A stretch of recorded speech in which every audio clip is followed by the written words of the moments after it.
G'day guys, welcome to Rumble's Fish Room. So, sorry I didn't upload yesterday, just too much work. I need less work for more YouTube.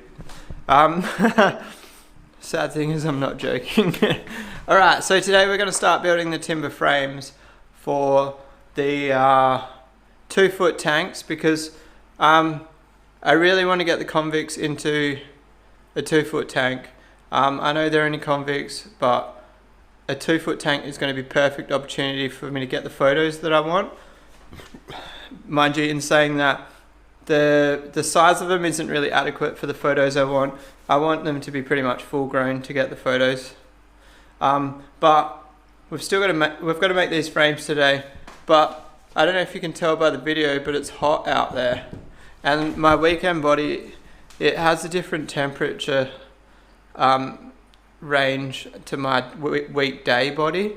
Obviously I work in 40 degrees, but it's like 34 degrees out there now, and I can feel the heat on the door, and I'm just like, I don't want to go outside. But we need to go outside because I've just been in Bunnings and got all the timber, and I can't just let the timber sit there and do nothing. We've got to get this job done. Alright, let's go.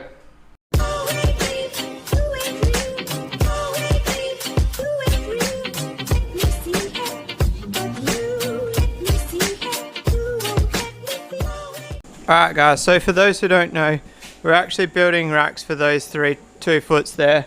We've got some timber here. It's 70 by 35. I normally use 90 by 45, which is this stuff here, but these tanks are only 2-foot, they don't need it, and it's a hell of a lot cheaper. So I'm just going to cut this into some lengths and some shorts, you guys. I got my little drops over there. It's going to be a bit of a pain. I'd prefer to do it at work because I can use stops and stuff, but we'll just measure these ones out and we'll see how we go. I'll see it once I've cut them. Alright guys, so I've got all my timbers worked out. My 3 front pieces are the same width as the tanks, but the back pieces and the bottom pieces, I'll explain what the bottom piece is in a bit, are actually 30mm shorter, and the reason was if I cut them all at that length, I wouldn't have enough timber. It's just a pain because fish tanks are in imperial, is it imperial? And then timber is in metric, so they're 610 millimeters. These are 4400 millimeters, so I end up being 40 mil short per length to cut them at that size. I worked this out down to the millimeter, guys, and my millimeter wasn't quite accurate. I was one of these short, so I ended up cutting one out of a 90 by 45. That notch is there for a reason. I guess I'll probably show you that reason a bit later on, but for now I'm going to pre-drill all this. Alright, so basically I'm going to pre-drill it with I think it's a 5.5. Yeah, look at that, I was on the money. 5.5 millimeter drill bit, and the idea behind that is I've only got 75 millimeter screws. I'm only going to do one at a time here. I've only got 75 millimeter screws, so the idea is I can sink the screw quite far in to get more bite into the other bit of timber. The reason for getting 75 mils is just to save money. The box is only $9, whereas the 100 mils are like $16. And you guys know I'm always on a budget. I will be fully transparent with you guys. There's a reason I'm on a budget at the moment. I'm saving up $2,000 for a private shareholding. I think that's what it's called. To buy some stocks privately, and I've got 5 weeks, so bear with me if the content does seem a little bit on the cheap side for the next 5 weeks. I'm really trying to push my goal of not working full time. Hopefully my boss doesn't watch this. Anyway, I'm going to drill all these and I'll be back. Alright, so they're all drilled. And I've marked like in the distances for the smaller lengths to the bigger lengths. I had to go one more piece of 90 by 45 because turns out I was one piece short here. I'm actually not sure if I was one piece short or I've misplaced it because I swear I counted it 3 times. But I've never been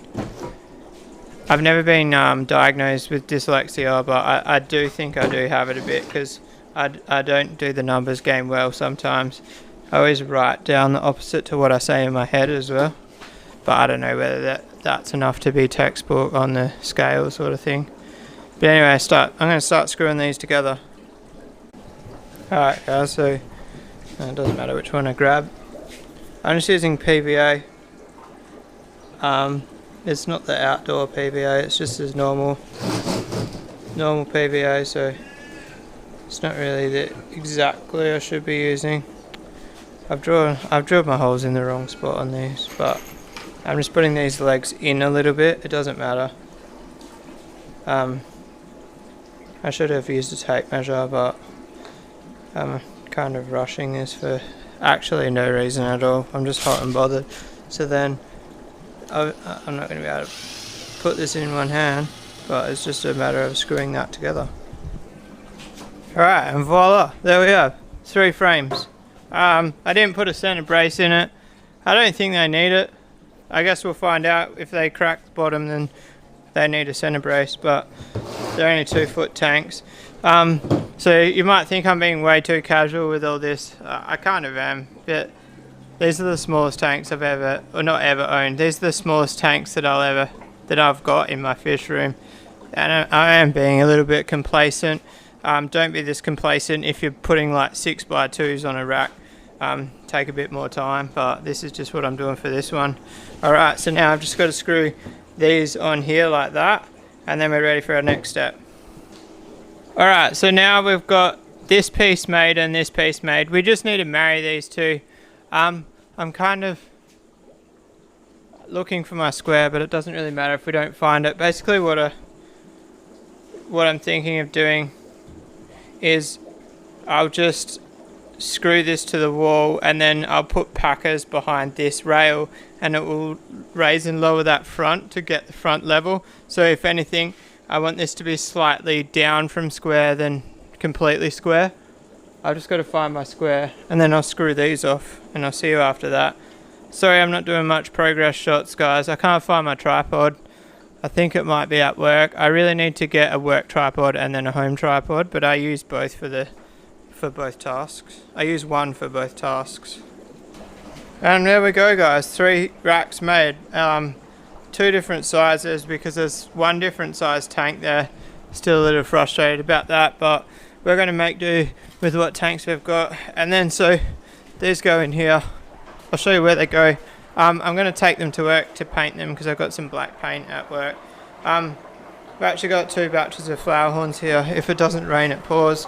I went 9 months without babies, and now I've got 2 at once. Alright, so it happens to just hook on there. So this is going to go on this wall here. I kind of want to go center, but I think I'm going to go a little bit further that way because there's a stud there. So I want to grab 2 studs with these. So I think I'm just going to have to give up on the OCD side of things and like think about the structural side of things. Structural is definitely the most important thing here. This one here, this one's only going to hit 1 stud 100%, unfortunately. Yeah, that one's on the edge there, so I don't know what I'll do with that one. Maybe I'll screw down into that rail. That's a good idea. And then this one's got a stud there. That one's only going to get 1 stud too, unfortunately. This one's probably going to be the riskiest one out of them all, so I might put the small one there actually. Put the small one there, then one of the bigger ones here, and get a nice good fixing down into that rail, and one into the stud there, and then I'll get two fixings on this one, fortunately. But anyway guys, I'm going to wrap that one up there. Fair, solid piece of progress there, I think. Let me know what you guys think in the comments. You guys know I'm trying to use every little square centimeter of space that I can in this fish room for water, and this is the last pieces to the puzzle. I know I said that last time, but I honestly have no idea of any other spot to fit a fish tank once I've put these 3 in. I think you guys will probably agree with me on that one. I don't really want to build outwards anymore. In fact, I'm actually thinking about shutting the IBCs down for winter, but we'll see. I think the way I'm going to look at it is if I'm going to advertise a few flower horns in March and April, and if I sell $1,000 worth of flower horns in those 2 months, I will keep them open, because basically to run those 2 IBCs for winter will cost me $1,000. I'm not even exaggerating. So I only want to run them if they cover themselves, and I really do want to run them because it means a better future for my lines of flower horns, but I can't afford to run them by myself. So we'll see what happens. If you like this video, guys, give it a thumbs up. If you want to subscribe for more, hit that little red button down there, and I'll see you guys I'll see the members tomorrow. Peace out.